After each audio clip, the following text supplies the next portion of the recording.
ئازیزانی هەنارتی سڵاوتان لێبێ. لارێمی کوردستان دەیان ڕێکخراوی تایبەت بە ژنان بوونیان هەیە، هەر بۆیە زۆر جار قسە لەوە دەکرێت کە کاریگەری ئەو ڕێکخراوانە لە چاو ڕێژەکەیاندا نییە. لێرەوە دەپرسین ڕێکخراوەکانی ژنان تا چەند لە ئاست پرسی ژناندان. ئاخۆ چالاکانی ئەم بوارە خاوەن معریفەیەکی پەیوەست بە پرسی ژنانن. گفتوگۆیان پرسە دەکەین بە میوانداری تریفە عەلی، نووسەر و چالاکی بواری ژنان. خات و تریفە زۆر بەخێربێ. زۆر سپاس. خات و تریفە بۆ دەست پێ دەکەم ڕێکخراوەکانی ژنان و چالاکانی ئەم بوارە تا چەند خزمەتیان بە پرسی ژنان کردووە؟ بەڵێ سەرەتا سوپاسی بەرنامەکەتانەکەم. دیارە لە کوردستان بە تایبەتی با بڵێین لە کۆمەڵگەی خۆمان ژمارەیەکی زۆر ڕێکخراومان هەیە، بەڵام دەکرێت بپرسین ئایا ئەم ژمارە زۆرە لە ڕێکخراو توانیویانە خزمەت بە دۆزێک بکەن کە ناوی دۆزی ژنە. لێرەدا ڕاستەکەی سەر لەبەر ناتوانین بڵێین هیچیان نەکردوە ڕێکخراوەکانی ژنان. دەکرێت بڵێین بە شێوەیەک لە شێوەکان کاریگەریان لەسەر وەزعێتی ژن و یاخود با بڵێین دۆزی ژن لە کۆمەڵگای ئێمەدا دروست کردووە. بەڵام بە دیوەکەی تریشدا دەتوانین بڵێین ڕێکخراوەکانی ژنان لە ئاست ئەو هەموو گرفتانە دانین کە بەڕاستی لە کۆمەڵگای کوردی دابوونیان هەیە لە ئێستادا. دیارەمەش هۆکاری زۆر لە خۆ دەگرێت، یاخود با بڵێن کۆمەڵێک هۆکار لە پشتی ئەم حاڵەتەوە هەیە. یەکێک لە هۆکارە سەرەکیەکان بەڕاستی لە دیدی منەوە ئەوەیە کە بەشێکی زۆر لەو خانمانەی کە لە ڕێکخراوەکان ئیش دەکەن پۆڵسیەکی دیاریکراو یاخود با بڵێن ئەجەندایەک یا سیاسەتێکی دیاریکراو نییە بۆ بە ئەندامبوون لەو ڕێکخراوانەدا کە ضرورە، یعنی هەر ڕێکخراوێک کاتێک کە ئەندامێک لەو بە ئەندامی ئەو ڕێکخراوە وەردەگرێت و کار و چالاکی پێدەستپێرێت، پێشتر ئەجەندایەکی دیاریکراوی هەبێت سەبارەت بە دۆزی ژن، معریفەتێکی دیاریکراو، دنیابینیەکی دیاریکراوی هەبێت سەبارەت بە دۆزی ژن و گرفتەکانی ژنان، چ لە دنیای ئێمەدا چ وەکو ڕەوتی مێژووی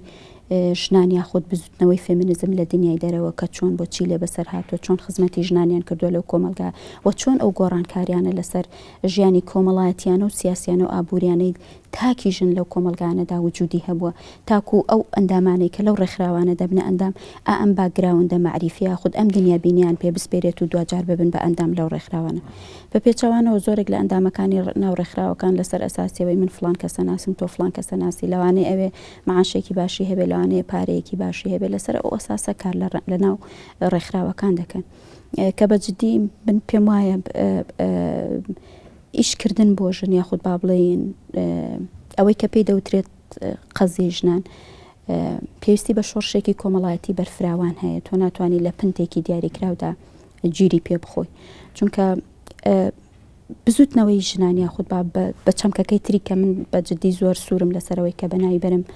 بزوتنەوەی فێمینیزم کە تا ئاستێکی زۆر بەرفراوان نامۆیە بە خودی ژنەکانی ناو ڕێکخراوەکانی زۆر باشە. من دواتر دێنە سەر چەمکی فێمینیزم، بەڵام پێم خۆشە ئەو پرسیارە بکەم، ینی بە حکمی ڕەنگە چۆن نزیک بیت زیاتر لێیانەوە چالاکانی ئەم بوارە، چالاکانی بواری پرسی ژنان تا چەند بۆ خۆیان خاوەنی معریفەیەکن لەو بارەوە؟ بەداخەوە یعنی من حەز ناکەم هیچ لە مەکانی هیچ خانمێک کەمەوە کە لە ناو ئەو ڕێکخراوانەدا کار دەکەن، بەڵام بەرکەوتنیش لەسەر ئەو لایەنە پێمە بیانی دوجارە بێتەوە بە ئەرکی ئێوە وەکو چالاکانی بالضبط. یعنی من ئەمەوێ ئەوە بڵم، بەڵام بەرکەوتن لەگەڵ واقعیشات، ینی ئەگەر ئینسانێکی بە وجدان بی ناتوانانی خۆتی لێلا بدەیت. بەڕاستی خانمان کە لە کۆمەلگای ئێمە لە ڕێکخراوەکانی ژنان کار دەکەن خاوەنی کەمترین زانیارین سەبارەت بە دۆزی فێمینیزم، سەبارەت بە شێوازی کارکردن بۆ ژنان. ئەوان بە شێوازێک کار دەکەن کە من دەتوانم لێرەوە پێ بڵم ئەو میتۆدی کاری ڕێکخراوەکانی ژنان میتۆدی هەفتاکانە کە کاتی ئەوە هاتووە ئەمە تێپەڕێنرێ، کاتی ئەوە هاتووە ئەو میتۆدە تازانە، ئەو شێواز و ڕێگا تازانە چێکە لە دنیادا گیراوەتە بەر بۆ چارەسەرکردن و مامەڵەکردن لەگەڵ ئەم دۆزەیە، ضرورە خانمانیش لێرە دەست بگرن و ئاگاداری ئەو قەزیان ئەم شێواز و کار و ئەوەنێ ڕێگە چارانە بن کە لە دەرەوەی کۆمەلگای ئێمە دەستی پێوە گیراوە بۆ ئیشکردن لەسەر دۆزی ژن. بەنمونە زۆر لە کۆمەلگا لە ڕێکخراوەکانی کۆمەلگای ئێمە هەردەم دەکرێتەوە کە باس لە دۆزی ژن بکرێ، مەسەلەی سێکس جێندەر دێتە پێشەوانێ کە بۆی بینەران بە هەڵە لێمان تێنەگەن لە ڕووی زمانەوانیەوە چ سێکس و چ جێندەر بە معنای ڕەگەز دێواتە تۆ ڕەگەزەکەت نێرە یان ڕەگەزەکەت میە. فترێکی ینی بۆتە پرسێکی سیر و ناکۆشی زۆری دروست کردووە ئەو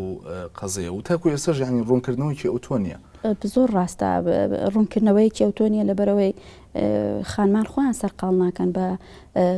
تێپەڕاندنی کارکردن لەسەر تاکەی ژنەکان بۆ کارکردن لەسەر فکری تاکی کوردی لە کۆمەلگادا بەنێر و بەمێەوە ڕاستە ژنێک لە شوێنێک تووشی گرفتێک دەبێت بە پێی کەشی کۆمەڵایەتیانە و ئابوووریانەی ئەو خێزانە چارەسەری کێشەکە لەوانەیە بکرێت بەڵام ئەوەی کە پێی دەوترێت دەرگیربوون لەگەڵ ئەو فکرە کە ناکرێت ئیش لەسەر ئەمە نەکراوە وەزعێتی کۆمەڵایەتی و سیاسی و ئاینی ئێمە من وا پێناسەی دەکەم کە دنیابینیەکی ئاینی پەتوریارکی سیاسی لە کۆمەلگای ئێمەدا بوونی هەیە ئەمە لە شوێنێک لە شیعارێک نێو لە شوێنێک نووسرابێ لە ناو ئەفکار و دنیابینی و هەڵسوکەوت و ڕۆژانەی تاکە بە تاکەی ئەم کۆمەلگایە وجودی هەیە تەنانەت لە ناو ئەو کەسانەشی کە خۆی زۆر بە ڕۆشنبیر و بە با بڵێن بە نووسەر و بە داهێنە رەزانی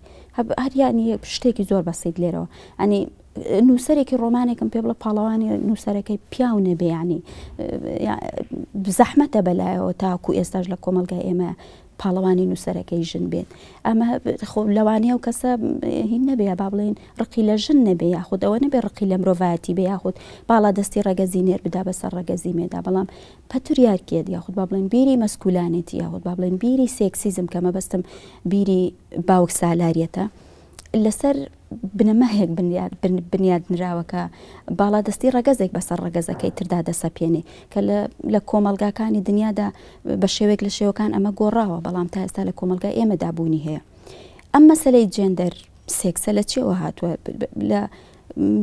فترەیەکی مێژوویەکی دیاری کراودا زۆرێک لە تەنانەت لە فەیلسوفان لە بیرمەندان کاریان لەسەر ئەوە کرد کە لە ڕێ جیناتەکانەوە پێمان بڵێن لەبەرەوەی کە تۆ ژنی خاوەنی ئەم کۆمەڵە لە هەڵسوکەوتی و لەبەرەوەی کە تۆ پیاوی خاوەنی ئەم کۆمەڵەت لە هەڵسوکەوتی واتە ژنبوونی ئێمە و پیاوبوونی ئێمە مەکانەی کۆمەڵایەتی ئێمە دیاری دەکا مەکانەی سیاسی ئێمە دیاری دەکا مەکانەی ئابووری ئێمە دیاری دەکا لەسەر ئەساسی ڕەگەزمان لەسەر ئەساسی جێندەرمان ئەمە زۆرێک لە خەڵک محاولەی ئەمەیان کرد زۆرێک لە مفەکرین محاولەی ئەمەیان کرد و ئەمە بوو بە حەقیقەتێک لە قۆناغێکی مێژووی دیاری کراو ژنانیش بەڕاستی بە تایبەتی بۆ ئەو سەردەمە ئەو خانمانەی کە فەمینیست بوون و ئیشیان بۆ دۆزی ژن کردو لەو سەردەمەدا بۆ خۆپاراستن لەو قەدەرە ئیلاهیە چونکە ئەگەر بە سروشت من بێعەقڵ بم بە سروشت من زەعیفە بم وەکو ژن کەواتە بێ ئەوان ڕێگە چارەیەک بدۆزنەوە بۆ ئەوەی بەگشت ئەم قەدەرە ئیلاهیە سروشتێدا بڕۆنەوانێ بۆ ئەمەش بە تایبەتی خانمی مفەکر و فەیلسوفی بەناوبانگ دیبوڤار خانمە مفەکری فەڕەنسی ئەو هەستا لەسەر ئەم ئەساسەوتی ئەوە با بڵێن من کە لە دایک دەبمیان تۆ کە لە دایک دەبی وەکو مرۆڤ لە دایک دەبی وەکو ژن و پیاو لە دایک نابی بەڵامەوە دوای کۆمەلگایە لەسەر ئەساسی نێربوونی تۆ لەسەر ئەساسی نێربوونی تۆ کۆمەڵە مەهام دو کۆمەڵە کارێکتەر بەشانی تۆدا وەکو نێر هەڵدەواسێ وە کۆمەڵێک مەهام و کۆمەڵە کارێکتەر کۆمەڵە سیفات وەکو مێ بەشانی مندا هەڵدەواسێ کە من وەکو ژنێک یاخود وەکو مێنەیەک لە مشتەما دەبێ ئاما تەسەڕف بکەم تۆش وەکو پیاوێک لە کۆمەلگادا دەبێ ئاوا تەسەڕف بکەیت بەڵام ئەم تیۆرە شرت نیە لە هەموو ساتێکدا و لە هەموو قۆناغێکی مێژووە بۆ هەموو کۆمەلگایەکیش وجودی هەبێ یعنی با بڵێن بەڕاست بگەڕێ بۆ نمونە لە کۆمەلگای ئەمریکا پیاوی ڕەش پیاوێکی ڕەشپێز ڕاستە لە ماڵەوە لەوانەیە سەرداری ماڵەکەی خۆی بوو بێت چونکە لەو قۆناغە مێژوێ دیاریکراوە پێکهاتەیە خێزان پێکهاتەیەکی پەتوریارکی هیرارکی شێوە هەرەمی بووە پیاو تێیدا باڵا دەست بۆ یاخود ڕەگەزێک تێیدا باڵا دەستە کە ڕەگەزی نێرە کە فێمینیستەکان شەڕی دنیایان کرد بۆەوەی پێکهاتەی خێزان لە پێکهاتەیەکی پەتوریارکی هیرارکیەوە واتە هەرەمیەوە ئاوا درێژ بێتەوە ئاوای لێبێ کە دەسەڵات تێیدا تەوزیع بکرێت لە بینی ئەندامەکان بەنێر و بەمێوە ئەمە لەسەرەوەی کەوتێت ڕەنگە گونجاو نەبێ بڵێ ئەمە بەستەوە بۆ ئەو پیاوە ڕەشە لە دەری ئەو کابرازە بەلاحە نەبوو وەکو کابرایەکی سپی پێست هەموو شتێکی بۆ دەکرا پیاوە ئازاکە بوو بۆی هەبوو سارە لێ خوڕێ بۆی هەبوو لە سیاست بەشداری بکە ڕوونە بەڵام حەزم کردەوە بکەم بە پرسیارانی ڕێکخراوەکانی ژنان هەوڵێکی زۆریاندا و ناکۆچێکی زۆر کەوتەوە لەسەر بەتەنیا وشەی جەندەر ئەوە تۆ بیرۆکەکەیت بە جۆرە لە جۆرەکان شی کردەوە پێ دوایە ئەو خەباتی کە کرایانی بۆ جێگیرکردنی وشەی جەندەرین گونجاو نیە لەگەڵ کلتور و کۆمەلگای ئێمەدا دەکرێت بڵێن بەگەڵی خۆ داماژت پێکرێن وتە ڕەنگە مەرج نییە بۆ هەموو کۆمەلگایەک بۆ هەموو کولتورێک ئەو بیرۆکەی دیڤوار ینی معقول بێ بزەبت یەکەم لە بەرەوەی قۆناغەکەی زۆر تێپەڕی وەک هەفتا لەکوێ 2013 لەکوێ ئەمە یەک دوو ڕاستە لە کۆمەلگای ئێمە لەوانەیە لەم کۆمەلگای ئێستای ئێمە کۆمەلگایەکی پەتوریارکێتە کە لەسەر بنەمای لە هەڵاواردنی ڕەگەزی بنیادنراوە بمانێت نەمانێت لە کۆمەلگای ئێمە تۆکو پیاوێک سەروەری من خاوەنی گەورەترین با بڵێن شەهادە بم یا نازانم چی بم کاتێک بەیەکەوە دەڕۆینە دەرەوە تۆ مرۆڤە باڵاکەی من سێبەری تۆ من ئەوەی تۆم ئەمە ڕاستە بەڵام ئێمە نابێ بین لەسەر ئەو ئەساسە ئیشکەین کە تۆ نێریت تۆ ئاوایت منیش ئاوام مادام وایە تۆ مستەفیدی لە وەکو نێرێک با بڵێن ئەدڤانتج بووی سوودمەند بووی لە هەموو ئەو بەها ئابووری و سیاسی و کۆمەڵایەتی و ڕەمزیانەی کە مجتەمع بە تۆی بەخشیوە وەکو میراتێکی پەتوریارکی بۆ تۆی نێر من بێم داوا بکەم وەکو ژنێک لەگەڵ تۆدا بەشیکەم پێت بڵم مادام تۆ دەسەڵاتت هەیە منیش دەسەڵاتمێ نە ئەبێ بین لەم شێوازە چونکە ئەمە سەنگەرێک دروستەکە سەنگەری ژن و پیاوی پێدەوترێت سەنگەری نێر و مێی پێدەوترێت کە ئەم قسەیە بۆ کاتی خۆشی بۆ کۆمەلگەی خۆر ئاوایی و بۆ کۆمەلگەی ئەمریکی و کەنەدیش ڕاست بوو من لێرەوە قسەیەکی با بڵێن خانمێکی فەیلسوفی ڕەخنەی کۆمەڵاتی و فێمینیستیشم بیر دەکەوێتەوە بێل هوکس ئەڵێ کاتێک لە بە سوودفە بەرقەرەباڵخێکە کەوتم لە قەرەباڵخێکە ئالیانە پرسییم تۆ ئیشت چیە کامود لێکۆڵەری کۆمەڵایەتی و ڕەخنەگری کۆمەڵایەتیم ئۆکەی هەموو بە دڵیان بوو بەس کامود لە بواری فێمینیزم و ژنادا دەنووسم هەموو ناوچەوانیان گرژ دەبوو پیاوەکانیش و تەنانەت ژنەکانیش چونکە ئەوان پیان وابوو کە ئەوانەی لە بواری بۆ دۆزی ژن ئیش دەکەن کۆمەڵە ژنی تووڕەن کە دانەوێ وەکو پیاو بن من نامانەوە وەکو پیاو بین چونکە لە ئەساسەوە پیاو بوونەوەرە ستاندارە بێعیبەکە نییە پیاویش وەکو من مرۆڤە بەڵام کەلتورێکی عەقڵانی سیاسی یونیڤەرساڵ ینی جیهانی کە بە کەلتوری پەتوریارکیە یاخود پیاو سالاری ناو دەبرێ هاتووە ئیشی بە جددی لەسەر ئەمە کردووە کە ڕەگەزێک بەسەر ڕەگەزەکەی تردا باڵا بکە کە بۆ نمونە ڕەنگی پێستێک بەسەر پێستەکانی تردا باڵا بکە کە نخبەیەکی کۆمەڵایەتی ئاینی سیاسی شوزانم دەوڵەمەند بەسەر نخبەیەکی من چی بکەم عیلەکەم مەلا نەبوو یا با بڵێن شێغ نەبوو یا با بڵێن کابرایەکی دەوڵەمەند نەبوو وەنیا بەس من لە دوجار ئینسانم ینی دوجار تۆ مرۆڤی کەواتە ئەبێ ئێمە ڕەخنە لەو سیستمە بگرین نەک لەوەی کە تۆ پیاوی کە من ژنم ئەبێ ئێمە بین ئیدانیا و سیستمە بکەین و بە بەرامبەر ڕەگەزی بەرامبەرمان کە باوکمانن کە برامانن کە هاوسەرمانن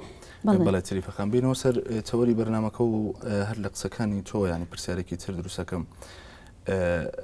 ئایا ینی چالاکی بواری ژنان بیت یاخود فێمینیست بیت واتە سەنگەرگرتن لە بەرامبەر پیاواندا نا بە پێچوانەوە من ویستم ئەمە بڵێم بەس پرسیارەکە جوانتری کرد بەڕاستی وتم ڕەگەزی بەرامبەر یا برامانن یا باوکمانن یا هاوسەرمانن یا ئامۆزا و خاڵۆزامانن دوجار برادەرمانن حتا وەکو لیسبیانەکان لیسبیان بۆی بۆ بینەران هین بێ ئەو کۆمەڵە خانمە دەگرێتەوە کە لە مێژوویەکی دیاری کراوە بەهۆی ئەو زوڵمەی کە با بڵێن ڕەگەزی بەرامبەری نواندووە لە چوە پنتێکی دیاری کراوە کە خێزانە ئەوان بڕیاریاندا کە هەموو پەیوەندی کۆمەڵاتەکانیان لەگەڵ ڕەگەزی نێر کەت بکەن یانی بیبڕن ئەو لەگەڵ ڕەگەزی ژنە هەموو جۆرە پەیوەندی کۆمەڵاتێک دەستەبەر بکەن تەنانەت ئەم جی لە نوێی لیسبیانەکان ڕقیان لە پیاو نییە هەتا با بڵێن من جارێکان لە کۆلێج لەو بابەتێک کە خوێندومە لە خانمێکم پرسی کە دکتۆرای هەبوو لەسەر ئەو مۆزوع لێم پرسی تۆ وەکو ژنێکی لیزبیان ڕقت لە پیاوە ئەو زۆر قرس جوابی منی دایەوەتی تۆ وەکو ژنێکی سترەیت ینی ژنێک کە علاقەی سێکسی و خۆشەویست و خۆم لەگەڵ پیاوە بەرقەرارەکەم وتی تۆ لەگەڵ پیاوە مامەڵاکە لەبەرەوە تۆ لەوانەیە ڕقت لە پیاو بێ من ڕقم لە پیاو نییە تەنانەت لیسبیانەکانی شقیان لە پیاو نییە ینی ئەوەی کە ئێمە دەبێت دەستی بخەینە سەر بەڕاستی ئەو فکرەیە کە ئێمەی مرۆڤی پێ لەسەر پەروەردەکراوین کە پیاوە ینی بەڕاستی ئەویش زوڵمی لێکراوە کە پێی دەڵێ بێت تۆ دڵڕق بی تۆ موڕق بی تۆ موزبر بی عیبە بگری عیبە عاتیفە پیشان بدەی تۆ ئەبێ بەردەوام تا لە کوردەواری خۆمانە زۆر پەند هەیە لەسەرەوە تۆ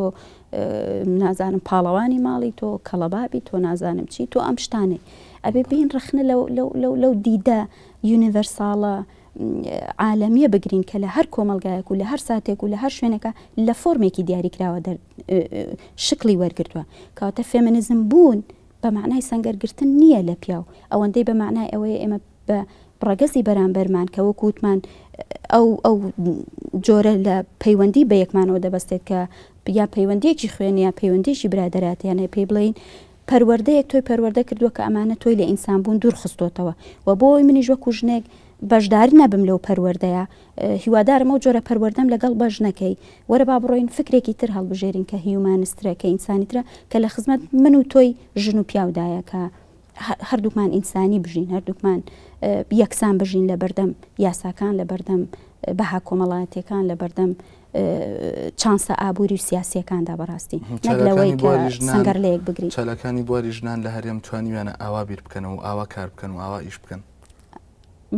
بەداخەوە ینی ئەوەندەی من گوێم لێ بووە لە چاوپێکەوتنەکان لەبەرەوەی کەمترین فرسەتم بۆ هەڵکەوتۆ لەم سەفەرم کە بتوانم ئەو خانمانەی تێدا ببینم هەز ناکەم وا بیر دەکەنەوە ئەسڵەن خۆیان ترسێکیان هەیە لە وشەی فێمینیزم بوون چکە بیرمان نەچێت با بڵێین بەگشتدا چوونەوەیەکی هین هەیە ینی یونیڤەرساڵ عالەمی هەیە بۆ بەگشتدا چوونەوەی ئەو چەمکە چکە لە ئەساسەوە چەمکێکی شۆڕژگێڕی کۆمەڵایەتی بووە کە هەوڵی داوە بۆ پاشەکشە پێکردنی هەموو ئەو دنیا بینیانەی کە مرۆڤ ناشیرن دەکەن و لە پەنادا هەوڵی بەرهەمهێنانی دنیابینێکی داوە کە لە خزمەتی کۆی مرۆڤەکانی کۆمەلگا بێ بەس ئەوان ئاگداری ئەم حاڵەتە نین و کاتێکیش کە کەسێک پیان دەڵێ ئەمڕۆ خوێندنەوەی تازە بۆ دنیای فێمینیزم و بۆ دۆزیشن هەیە بە زەحمەت بەڕاستی دەچنە ژێر ئەو بارەوە ئەمڕۆ فێمینیزم بوونیانی بەگشتدا چوونەوەی هەڵاواردنی ڕەگەزی بەگشتدا چوونەوەی هەڵاواردنێک لەسەر ئەساسی پێست بەگشتدا چوونەوەی هەڵاواردنێک لەسەر ئەساسی نەتەوە کەلتور ئاین ڕۆشنبیری بەگشتدا چوونەوەی هەموو چەوسانەوەیەک جا ئەوەی کە ژنە پیاوە چەوسێنێ یان پیاوە ژنە چەوسێنێ هەر کامێکیانە بەگشتدا چوونەوەی بەکاربردننی جەستەیە کە ئەمڕۆ زۆر بەربڵاوە ئیتر ئەو جەستە نێرە یاخود مێیە فراهەمکردنی دنیایەکی یەکسان و ئازادە بۆ مرۆڤەکان ئەمەیە فێمینیزم بوون دوجار کە بێڵهوکز ئەم پێناسەیەشمان پێشکەشەکە ئەڵێمە کۆتایی نییە بۆ ئەم پێناسەیە لە ئێستادا ئەمە مەقبولە لەوانەیە سبەینێ دوو خانمی تری فێمینیست بێن پێناسێکی تر بدەن بە فێمینیزم بوون وەکووتمان فێمینیزم بوون سەنگەرگرتنی کۆمەڵێک ژنی تووڕە نییە لە بەرامبەر پیاواندا کە پیان بڵێن ئەو میراتی کە پەتوریارکێت بۆ ئێوەی بەجێهێشتووە ئەبێ لەگەڵ ئێمە بەشیکەن بە پێچەوانەوە ئێمە ژنە بێ ڕخنە لەو میراتە بگرین و ڕاستە زەحمەتە بۆ ڕەگەزی نێرکە ئەو هەموو ئەدڤانتجەی هەیە ئەو هەموو سوودمەندی هەیە لەو بیرە پیاو سالاریە پەتوریارکە پێ بڵێن ئەمە تۆی ناشیرن کردووە چونکە دەسەڵات جوان نییە بەدەست هەر کەسێکەوە بێ پاوانکردنی دەسەڵات لە هەر پنتێکا بێ لە ناو چوارچەوەی خێزان بێ یاخود لە قاڵبە گەورەکە بێ کە لە دەسەڵاتە هەموو دەسەڵاتێک بە خۆت کۆتکەی ئەمە جوان نییە ئێستا بۆ نمونێمە زۆربەی تاکەکانی ئەم کۆمەلگایە ڕخنە لەواگرین کە نابێت دەسەڵات لە جستەی سەرۆکا کۆ ببێتەوە بە هەمان شێوە دەبێت قەنەعەتیشمان وا بێ هەتا ئەمە نتوانین دیموکراسی لە ناو ماڵەکانی خۆمان بەرقەرار بکەین مەحاڵە داوای ئازادی لە دەرەوەی دەرگاکانی خۆمان بکەین کاتێک بێ بە باوکەکانیش و بە مێردەکانیش و بە براکانیشمان بڵین تەنانەت بەو دایکانەی کە بە پەروەردەی سێکسیستیان با بڵین پیاو سالاری پەروەردە بوون بڵین نابێت دەسەڵات بەتەنها لە دەستۆدا بێ ئەبێ دەسەڵات جارێکی تر دابشکێ لەگەڵ تاکەکانی تر گوێ لێ بگیرێت تاکەکانی تری ناو خێزان بزانێت تەڵەباتی چێ داواکاری چێ پێویستی چی ئەنجا تۆ دەتوانی ئەم فکرەیە بەریتە دەرەوە بیخەیتە بواری گشتێ بڵێ خەت و تریفە دەوترێت کە ڕێکخراوەکانی ژنان لە کێشە خێزانەکاندا نەیانتوانیوانی وەکو پێویست بەدەمیانەوە بچن بگرە هەندێک جار دەوترێت کە ئەوان ئەسڵەن ناکۆچەکان زیاتر دەکەن لە خێزانە بە پێی خوێنەوەی جەنابەت تا چەندەم قسەیە یاخود ئەم ڕەخنەیە ڕاستە زۆر ڕاستە من لە دوو حاڵەتە بەڕاستی هەستم بەوە کرد یەکێکیان لە بەرنامەیەکی بوو کە ئەندامێکی ڕێکخراوی پیاوان و خانمێکی ڕێکخراوی ژنان ئەمە بەزەقی دیار بوو لە حیوارەکان و گفتوگۆکانیانە و بەرنامەیەکی تر بوو بیرم نەماوە لە چ کەناڵێک بوو بەڕاستی لە یادی 25 نۆڤەمبەرا بوو کە خانمێک لە سەر جادە گوڵ پێشکەشی پیاوەکانەکە ینی گەیشتۆتە حاڵەتێک ئیشکردن بۆ دۆزیژن بۆ تەمایی نوکتە و پێکەنین ئەو گوڵی پێشکەش کردووە پیاوەکە سایق بۆ هەر شتێک بۆ پێی پێکەنیوە و لە هەندێک حاڵەتیشا جوێنیشیان پێدراوە بەڕاستی ئەمە بۆ خۆی بە دیوێک لە دیوەکانە ناشرینکردنی ئەو شۆڕشە کۆمەڵایەتیە جوانەیە کە پێی دەوترێ شۆڕشی ژنان و بەرەنگاربوونەوەی بیری پەتوریارکێت یاخود بیری سێکسیزم یا بیری مەسکولانیت بە دیوەکەی تریشە بێزاربوونی با بڵێن ئەو خانمانەیە کە کار بۆ ئەو دۆزە جواناکەن ئێمە من پێم خۆشە هەموو تاکێکی ئەم کۆمەلگای فێمینیزم بێ نەگەوەی کە با بڵێن ڕێکخراوێکیان دوو ڕێکخراویش بۆ فێمینیزم بوو بکەن چونکە فێمینیزم بوون شێوە ژیانە ینی ئەخلاقە بەڕاستی هەڵس و کەوتە دنیابینیە هەتاوەکو ئەو دنیابینیە ئەو مۆراڵە ئەو ئەخلاقە نەبێتە شێوە ژیان و بیرکردنەوەی تاکەی کۆمەلگای ئێمە ناتوانین بڵین ڕێکخراوەکانی ژنان کارێکی باشیان بۆ تاکەکانی ئەم کۆمەلگایە فەراهم کردووە بە تایبەتی پەیوەندی نێوان ژن و پیاو بۆ نمونە تۆ ڕۆژانە سواری تەکسیێبی بە پاس ئەڕۆیتەوە لەسەر جادە لە قەرەباڵخیا گوێ لێیە لەوانێت دەیان جا گوێ لێ بێ ئەو درێژن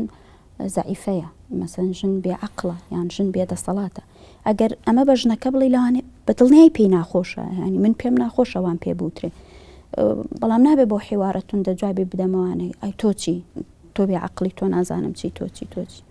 بدانیشم پێی بڵێم براگیان ئەمە تۆ غەڵەتی لە ئاساسەوانیە ئەمە فکرێکەیە کەوای لە تۆ تێگاندووە جینا حقیقەتی مەوزوعەکەوانیە حقیقەتی علمیش ئەوەی سەلماندووەکەوانیە یعنی هەر بەو مناسبەتەوە من ڕۆژی 16 دوو لە هۆڵی ئەندێشە سعات 3:30 ئێوارە کۆڕێکم هەیە کە بە تەفاسیل ئەمانە ڕوون دەکەمەوە کە زانستی علمیش ئەوەی ڕەفز کردوتەوانێ مادام زانستی علمیش ئەوەی ڕەفز کرد بێتەوە کاتە ئەمە بۆتە کەلتور بۆتە دنیابینی بۆتە ئەخلاقی تاکەکانی کۆمەلگای ئێمە کە ڕۆژانە ئەمە تێدەپەڕێ و خەڵک قسەی لەسەر ناکە بەڵام هەفوم کە ئەگەر بە تاکێکی کە نەدی بڵێ ژن ستوپتەیان با بڵێن بێعەقڵە تەسەورێکی قژی هەمووی ئاوای لێدێ ینی ناچێ بە عەقڵە چۆن ژن بێعەقڵە ئەکرێت نیوەی بە شەرێت بە بێعەقڵی دروستکرابێ ئەمە لەوانەیە لە قۆناغێکی مێژووی دیاری کراوە وا بوو بێت بەڵام لە ئێستادا لە بەرەوەی کۆمەڵێک خانمی بە پەرۆش بۆ ئەو مەوزوعە ئەمان هەم بە یاسا گۆڕی هەم بە وەکو پاشخانی فکری تاکەکانی کۆمەلگا ئەمایان گۆڕیوە کە چی دیژن وەکو زەعیفەت تێنا پەڕێ لە کۆمەلگا بەڵێ تریفەکان کاتمان زۆر کەم ماوە پرسیارێکی گرنگم هەیە ویژەوەیە کە پاشکۆبوونی ڕێکخراوەکان بەلایەنێکی سیاسیەوە تا چەند کاریگەری لەسەر ئەدای ئەو ڕێکخراوانە دادەنێت زۆر بە کورتی سوپاس دەکەم. پرسیارەکەت زۆر جوانە ڕاستیەکەی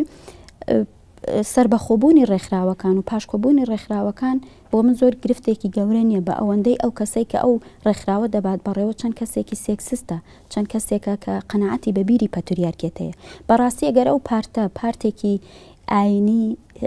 سیاسی پەتوریارکی تەقلیدی بێ ئەو ڕێکخراوەشی کە دوای کەوتووە بە هەمان شکل تەقلیدی و پەتوریارکە ئەگەر ئەو شەخصە یاخود ئەو ڕێکخراوەیە ئەو پارتە سیاسیە دیاریکراوە قەنەعەتی بە یەکسانی ڕەگەزەکان هەبێ قەنەعەتی بەوە هەبێ کە من و تۆ هەردووکمان مرۆڤین